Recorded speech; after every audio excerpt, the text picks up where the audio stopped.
Hello बच्चों, let's read this question. ये आपका कॉलम मैच कराने का है, जिसमें आपको ए बी सी डी में के और क्यू की अलग अलग कंडीशन दी हैं। तो पहला ऑप्शन अगर देखें, क्यू आपका के बराबर है अगर, तो क्यू अगर के बराबर है तो रिएक्शन इक्विलिब्रियम में होती है। तो सारे ऑप्शंस अगर देखें तो हम यहाँ पे ये कह सकते हैं कि reaction will be at equilibrium. तो ए के लिए जो करेक्ट आपका ऑप्शन यहाँ पे दिखाई दे रहा है वो है एस। और टी वाले ऑप्शन पे अगर हम देखें, रेट ऑफ फॉरवर्ड और रेट ऑफ बैकवर्ड इक्विलिब्रियम पे बराबर होती हैं, तो इसके लिए टी वाला भी करेक्ट होगा।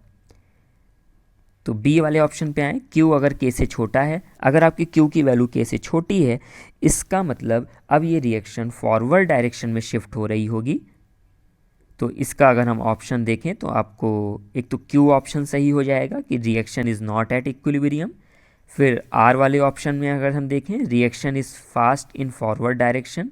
बिल्कुल फॉरवर्ड डायरेक्शन होगी, फास्ट है या नहीं खैर इस चीज़ के लिए क्लियर नहीं है, लेकिन हम पूरी तरीके से गलत भी इसे नहीं कह सकते, इसलिए आर ऑप्शन भी हमें करेक्ट करना होगा। हम फिर सी ऑप्शन पे आएँ तो उसमें लिखा है क्यू आपका के से बड़ा है, यानी रिएक्शन आपकी बैकवर्ड जाने की कोशिश करेगी। तो यहाँ पे ऑप्शंस में अगर हम देखें तो आपका क्यू ऑप्शन तो सही होगा क्योंकि इक्विलिब्रियम पे नहीं है, लेकिन बैकवर्ड के लिए कोई भी चीज़ हमें अवेलेबल नहीं है, कोई भी ऑप्शन नहीं है, इस वजह से और कोई ऑप्शन यहाँ पे चूज़ नहीं करेंगे। फिर आते हैं डी ऑप्शन पे। डी में कहा जा रहा है के की वैल्यू 1 से बहुत ज़्यादा बड़ी है।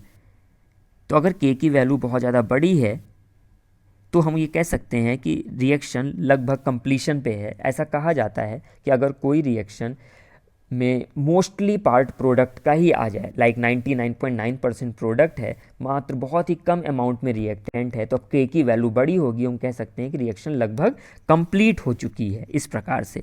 तो आपका पी इसके लिए सही होगा। रिएक्शन हाँ इक्विलिब्रियम पे होगी क्योंकि यहाँ पे के की बात हो रही है, तो आपके क्यू और आर का कोई मतलब नहीं निकलेगा।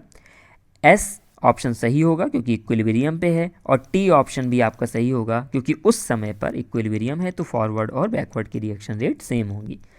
तो ये आपके का फाइनल आंसर हो जाता है। Thank you and best of luck.